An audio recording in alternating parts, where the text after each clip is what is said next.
Trên thế giới này từng xuất hiện một thiên tài kiệt xuất và bạn nhất định phải nghiêm túc lắng nghe hết câu chuyện về ông, bởi vì nó có thể làm thay đổi hoàn toàn thế giới quan của bạn.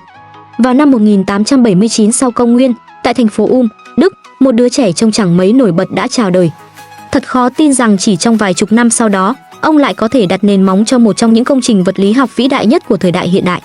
Ông chính là Albert Einstein, người đã đưa ra thuyết tương đối, một lý thuyết cho đến nay vẫn còn ảnh hưởng sâu sắc đến thế giới khoa học.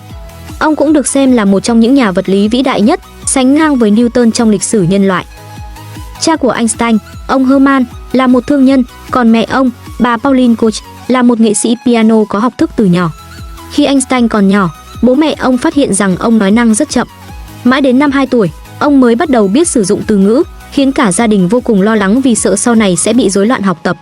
Tuy nhiên, vào sinh nhật 5 tuổi, món quà là một chiếc la bàn nhỏ từ người cha đã thay đổi cả cuộc đời ông. Ông bị hấp dẫn bởi cách hoạt động kỳ lạ của chiếc kim từ đó khơi dậy sự tò mò sâu sắc với thế giới vật lý. Dưới ảnh hưởng của mẹ, Einstein bắt đầu học chơi violon, dần dần phát triển khả năng ở nhiều phương diện và bắt kịp bạn bè đồng trang lứa.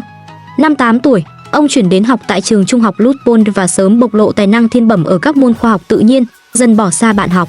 Năm 1896, ông thi đỗ vào Viện Công nghệ Liên bang Zurich và cho ra đời bài luận vật lý đầu tiên trong đời mình khi mới 17 tuổi. Trong thời gian học đại học, Einstein gặp gỡ Mileva Maric, người vợ tương lai của ông. Họ nhanh chóng yêu nhau vì cùng chung đam mê khoa học. Sau khi tốt nghiệp năm 1900, ông bắt đầu hành trình tìm việc làm. Thật khó tin khi biết rằng ông đã gửi đi vô số đơn xin việc nhưng đều không được hồi đáp.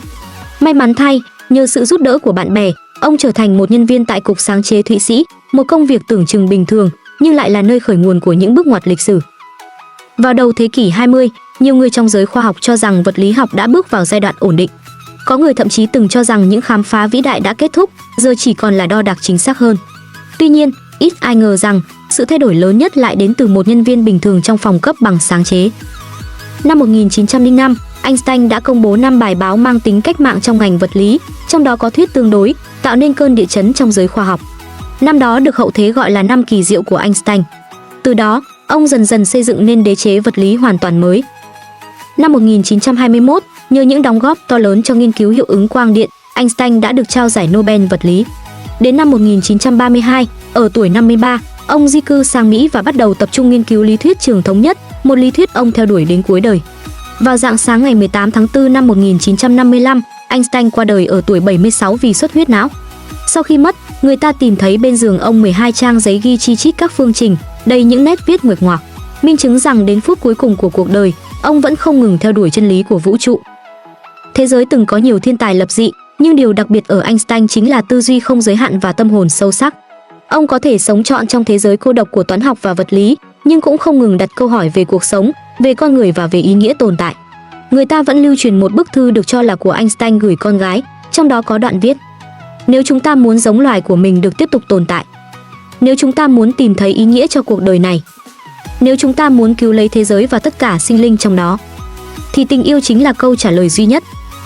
Mặc dù chưa thể xác minh chắc chắn tính xác thực của bức thư, nhưng nội dung ấy vẫn truyền cảm hứng mạnh mẽ đến hàng triệu người. Tình yêu, dù không thể mô tả bằng công thức, vẫn là năng lượng vĩ đại nhất giúp con người tồn tại và phát triển.